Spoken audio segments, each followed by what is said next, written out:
Money buys you way more than stuff. When you have your own money, that's when you have freedom. But Park Place Payments founder Samantha Addis says American women have a ways to go. Women 65 and over are 80% more likely to live in poverty than men are. A big reason for that wealth gap happens way before retirement.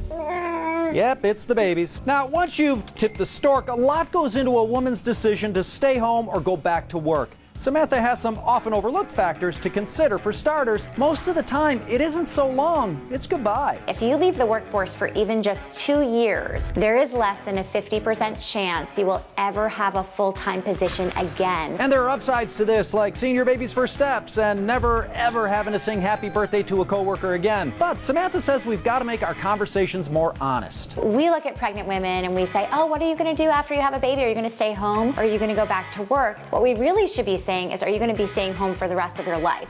Next, you've got to make sure you compare apples to apples when budgeting. A lot of Americans are doing faulty math, comparing their salary for 1 year versus a nanny or daycare for 1 year. I don't care how precocious your baby is, he probably still won't be ready to live alone in a year. So you really need to be comparing 5 years of a daycare or nanny salary until your child's in kindergarten with the rest of your earnings for your career. If a woman makes 50 grand a year and annual baby costs were double that for the first 5 years until kindergarten, and it's not, by the way, but assuming her career lasts another 25 years, you're still way ahead staying at work. That's the math you want to be doing because it's about your future earnings, and that's what people are not taking into account.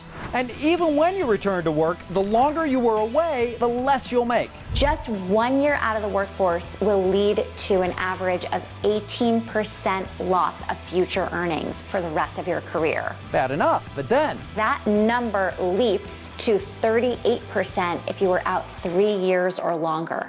Yikes, and that's why so many women try out flexible jobs. The problem is most baby gap employment options stink. Their only options were MLMs where they were selling makeup and skincare to their friends, and they weren't even making martini money. And employers can spot those multi-level marketing schemes a mile away. If you are selling makeup or clothing to your friend, that's not taken very seriously on a resume. In fact, Samantha founded Park Place Payments, an electronic transaction services firm, to help stay-at-home moms credibly fill work gaps. If they wanted to return to the corporate world, they had something on their resume that was legitimate. They were an account executive at a financial services firm. There are compelling reasons for women and men to take a break to raise kids, many of them oddly involving bubbles. Just be sure to make a fully informed decision. Doing baby math right is at the top of the list.